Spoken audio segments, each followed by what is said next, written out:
Il y a des femmes qui pensent que comme tu es mariée à Jean-Luc, tu deviens le centre de la vie de Jean-Luc. Madame, tu n'es pas le centre de la vie de Jean-Luc. Même s'il t'a mis l'anneau au doigt, Jean-Luc avait des amis, Jean-Luc avait un travail, Jean-Luc a une famille. Donne un amen, tu vas guérir. S'il vous plaît, je parle maintenant aux mariés. Madame, arrêtez de croire que lorsqu'un homme dort avec vous, vit avec vous, c'est qu'il est avec vous. Shalom bien-aimé dans le Seigneur Jésus-Christ. Aujourd'hui la servante de Dieu, Joël Cabassel, pasteur responsable de l'église Assemblée évangélique Nouvelle Alliance de Kinshasa, donne conseil aux femmes mariées. Si la fondation la plus importante du mariage doit être Christ, le sommet aussi doit être Christ, tout devrait toujours nous ramener à lui. Au lieu de n'être que deux, un mariage stable comporte donc 3 personnes, ainsi le mariage ne serait pas une ligne horizontale, mais un triangle, monsieur et madame seraient aux 2 extrémités et remonteraient vers le sommet pour rejoindre Christ, ainsi ils se rejoindraient également. Soyez sûrs de prier Dieu tous les jours. Il est impossible d'être une épouse dévouée et d'honorer votre mari avec un cœur desséché spirituellement. Soyez attentive à ses besoins, ses paroles et ses opinions, de la même façon que vous voudriez qu'il soit attentif aux vôtres. Il ne faut jamais étouffer un homme. L'élan amoureux, en l'occurrence, mérite d'être dosé un peu si l'on veut préserver la bonne harmonie du couple. Il ne s'agit pas d'aimer avec modération. Non. Au contraire, il s'agit d'aimer intensément, tout en respectant certaines limites, afin de respecter l'autre dans sa nature, dans ses choix et dans ses actes. Abonnez-vous, aimez et partagez afin d'apporter l'évangile de Jésus-Christ aux nations. Que la bénédiction de Dieu soit votre partage dans le nom puissant de Jésus-Christ. Amen. Il y a des femmes, oh mon Dieu, que les femmes me disent, ça tombe sur nous. Il y a des femmes qui pensent que comme tu es mariée à Jean-Luc, tu deviens le centre de la vie de Jean-Luc. Madame, tu n'es pas le centre de la vie de Jean-Luc.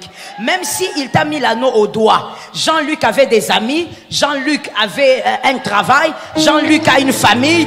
Donne un amen, tu vas guérir. C'est comme ça. Ça te choque et ça te réchoque. Non mais attends, tu veux être le centre du monde de Jean-Luc. Quand Jean-Luc te dit, écoute, je vais aller voir les amis. Pourquoi? Pourquoi tu me laisses? Je veux être avec toi. Laisse-les tranquille. Un peu d'espace de respiration. Dis à un voisin, l'espace de respiration. Donc comme il t'a épousé, il ne va plus respirer. Qui t'a dit que ça fonctionne comme ça? Je parle ou je laisse? Lorsque tu étouffes un homme, il finira par s'envoler. Je réchoque. Lorsque tu étouffes un homme, il finira. Maintenant, écoute-moi, madame. Écoute-moi, mademoiselle. J'ai l'habitude de dire quand j'enseigne sur le couple, lorsqu'on dit un homme vous quitte, un homme s'envole, écoutez, généralement les femmes, et si on prenait le micro, on donnait ici, toutes les femmes ont pensé à une chose, l'adultère. Alors qu'un homme peut vous quitter tout en dormant avec vous et sans commettre l'adultère. Madame, arrêtez s'il vous plaît, je parle maintenant aux mariés. Madame, arrêtez de croire que lorsqu'un homme dort avec vous, vit avec vous, c'est qu'il est avec vous. Un homme peut vous quitter sans commettre l'adultère. Et c'est dangereux. Un homme peut dormir avec vous, manger avec vous, mais il est déjà parti. Et quand je dis parti, je ne parle pas d'avoir une autre femme. La femme, des fois, elle est bornée sur une chose. Quand on dit l'homme va partir, l'homme n'est pas bien. Non, c'est quoi? Il va aller prendre qui? Il va faire quoi? De toutes les manières, il est impudique. Madame, on parle ou on ne parle pas? Prophète, on dirait qu'elles sont fâchées bientôt là. Il faut donner le micro, elles sont fâchées.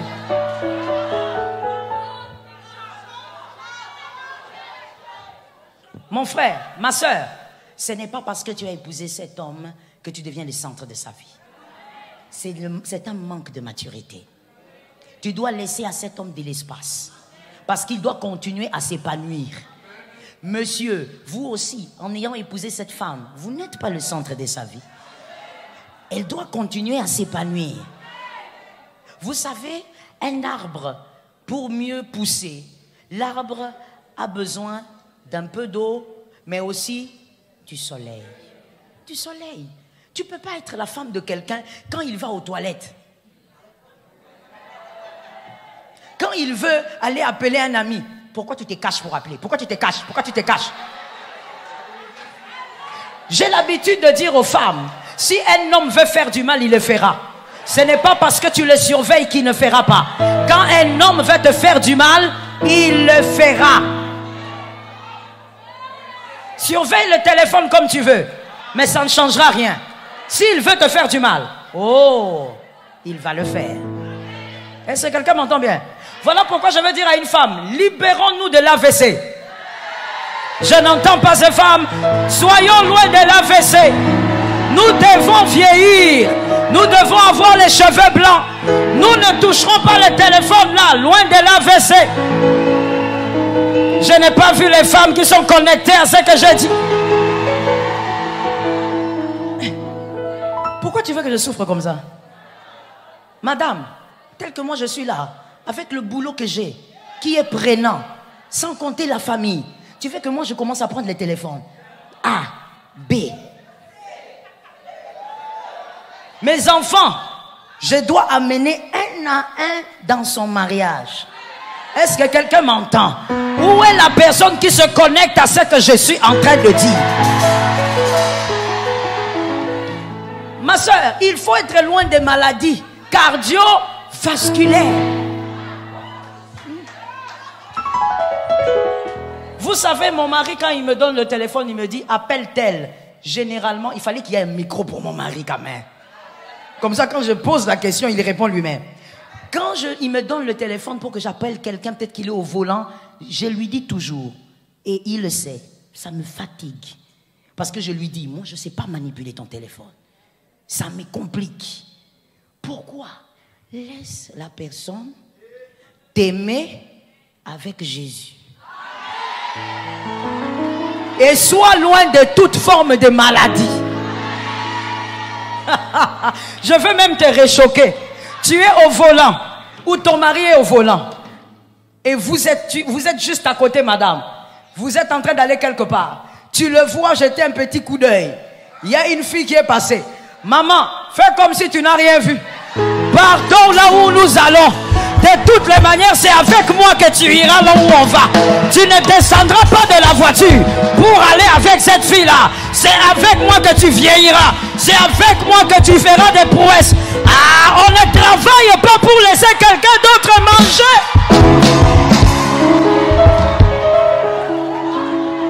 Hey, madame, il faut comprendre ça. Il faut grandir. Dis à quelqu'un, ce sont les choses anciennes. Toi, tu es dans la voiture, là, tu gonfles. Pourquoi tu la regardes? Pourquoi tu la regardes? Elle, celle-là qui est partie là, elle ne sait même pas que vous êtes en train de faire des débats en son nom. Pourquoi tu la regardes? Hein? Maman, comme nous avons des radars, tu as déjà localisé. Tu as vu qu'il a regardé. Mais tu restes devant. Alléluia. Localise un frère, dis-lui, tu vas te balader dans le musée. Localise. Dis-lui, tu vas te balader dans le musée. Si tu es un homme marié, tu vas te balader dans le musée. C'est-à-dire, même si tu vois des belles femmes, tu ne toucheras pas, tu ne prendras pas, tu resteras avec ta femme, vous vieillirez ensemble. Ah! Où sont les femmes mariées qui ont donné un amen? Ton mari fera la balade du musée. Quand on se balade dans le musée, même quand une chose est belle, on ne touche pas. Je croyais que les femmes mariées allaient sceller le miracle. Mais les femmes mariées sont façon. Ça tombe sur ton foyer. Balade du musée. Même s'il va en Chine, il va se balader dans le musée. Même s'il va en Inde, il va se balader dans le musée. Qu'une onction soit sur sa tête pendant que tu dis amen. Oh. Madame, dis je suis en train de parler aux dames mariées. Localise une dame mariée, dis-lui, ces choses sont caduques. Alors voici de quoi je parle. Écoute-moi bien, madame, parce que si je ne te parle pas de ça, je risque d'oublier. Écoute-moi bien, madame, nous sommes en 2022. Nous sommes au 40e siècle. Non, au 40e siècle. Attention, il ne faut pas avoir des mentalités des femmes antiques. Aujourd'hui, tu ne vas pas quitter ton foyer parce que tu as appris que ton mari avait fait un tour dans un quartier avec une petite fille façon qui n'arrive pas à bien marcher. Tu ne quittes pas ton foyer parce que tu as travaillé pendant des années. On ne travaille pas pour laisser le territoire. Est-ce que j'ai parlé à quelqu'un? Tu vas dire, écoute, si on t'apprend ça et que c'est vrai, tu as des preuves. Le soir, tu lui donnes à manger. Quand il mange, il finit. Tu dis, je t'amène du thé. Tu lui fais du thé. Même s'il ne veut pas le thé, donne-lui le thé. Parce qu'il a besoin d'un peu de chaleur. Quand il finit de prendre son thé, tu lui dis, tonton. Non, là, il faut l'appeler tonton. Tonton, j'ai appris que tu étais avec une fille là-bas. Mais tu sais quoi? Toi et moi, c'est jusqu'à la mort. C'est jusqu'à la mort. Donc, tu vois ce que tu fais là? Tu as intérêt à finir ça vite. Parce que de toutes les manières, toi, tu ne bouges pas. Moi,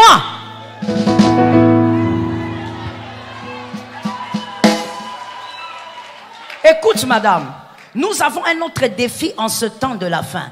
C'est non seulement d'être marié dans un foyer équilibré, mais c'est de sortir de notre lignée le divorce. Tu dois sortir de ta lignée toutes sortes de divorces. Ta lignée ne doit pas subir ce genre de déséquilibre. Si toi tu divorces, ta fille va divorcer. Ton fils va divorcer, c'est évident. Le Goliath que tu n'as pas tué va combattre ton fils. Tu dois vaincre ça.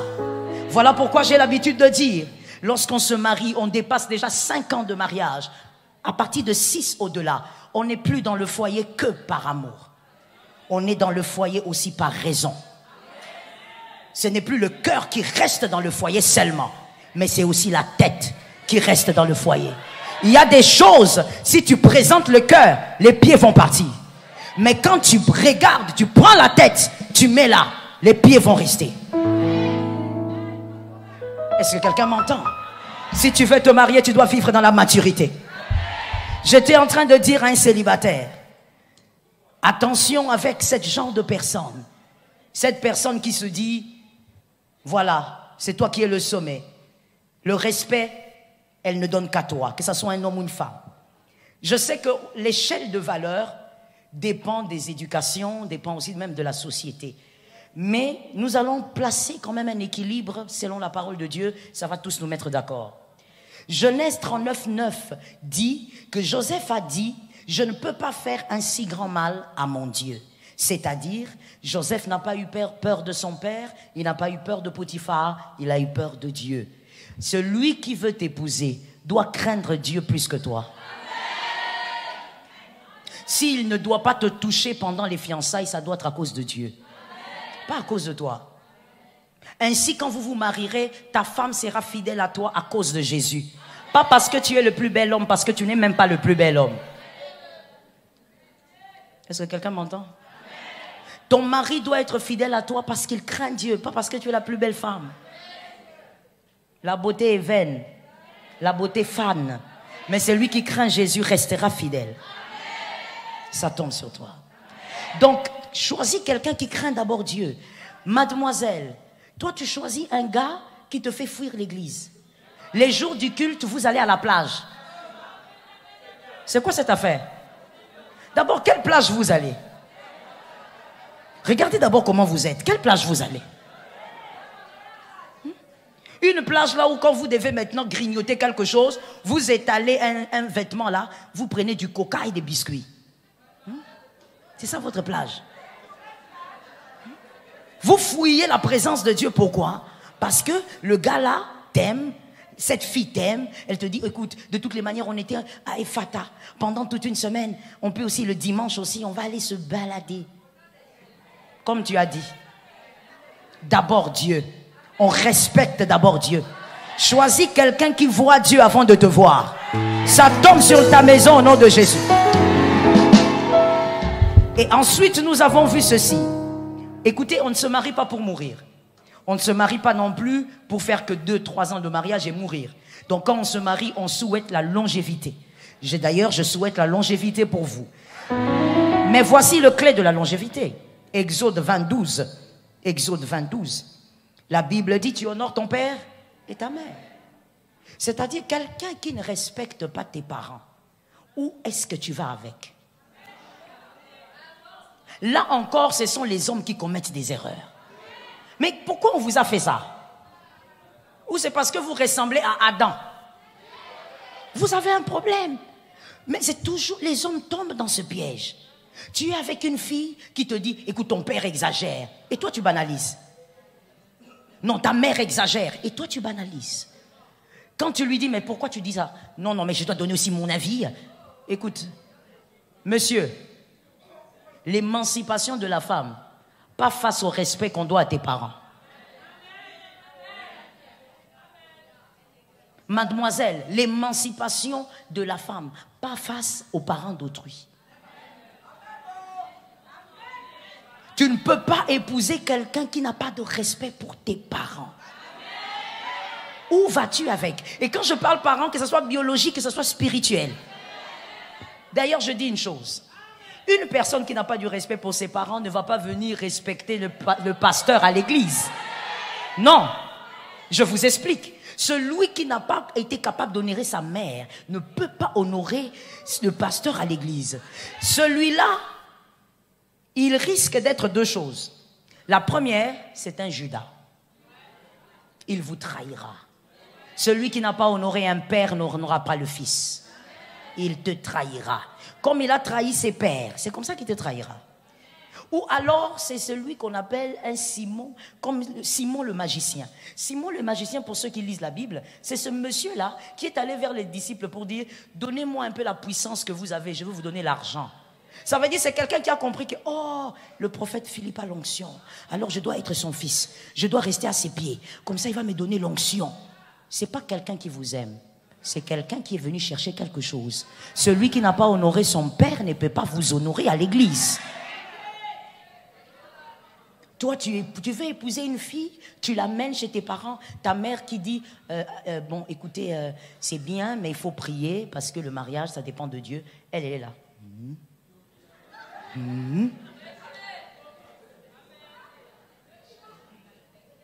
Elle boude. Mon frère, si moi je suis ton pasteur, frère, je te dis, là, tout de suite, tu la bloques. Il y a quelqu'un qui me dira, mais écoutez, pasteur, peut-être qu'elle a un problème d'éducation. Je vais te dire une chose. Je veux peut-être même te choquer. Ta femme, c'est pas ta fille. C'est pas toi d'éduquer ta femme. Ta femme, c'est pas ta fille. C'est comme ça que beaucoup d'hommes ont cru épouser des femmes en disant, en écoutant des jargons populaires, que bon, tu vas éduquer ta femme et arriver dans le foyer, c'est elle qui t'éduque. C'est elle qui te dit aujourd'hui tu dors pas sur le lit. Et le grand monsieur que nous voyons ici, toutes les nuits, il dort au salon. Ta femme, ce n'est pas ta fille. Ton mari, ce n'est pas ton fils. Tu ne peux pas miser sur l'éducation et dire que je veux la redresser. Parce que c'est quoi? Un chat? C'est un être humain que toi tu ne pourras pas dresser. Est-ce que quelqu'un m'entend bien? J'ai dit ça ici tout à l'heure. Lorsqu'une personne entre dans la maison, vous êtes marié sous l'alliance du mariage et qu'il y a la nudité qui est dedans, la tête là, ça change, ça bouge. C'est que tu n'as pas su maîtriser avant le mariage, tu ne vas pas le maîtriser dans le mariage. Ça va s'amplifier négativement. Est-ce que quelqu'un m'entend bien? Tu appelles, tu dis à ta fiancée, à ton fiancé, écoute, appelle maman, maman a été choquée, appelle pour demander pardon. Oh, pourquoi? Fais-le toi-même. Et toi, monsieur, tu es là. Pardon. Jacqueline, je vais mourir. Tu vas mourir pourquoi? Tout ça parce que tu es en train de suivre quoi? Les mollets. Tu suis quoi? La poitrine. Que Jésus te délivre du mal. Shalom bien-aimés dans le Seigneur Jésus-Christ. J'espère que vous avez aimé cette vidéo. Abonnez-vous et partagez pour porter l'évangile de Jésus-Christ aux nations, car il y aura plus de joie dans le ciel pour un seul pécheur qui se repent. Merci de faire partie de notre famille Wonderful Jésus-Christ.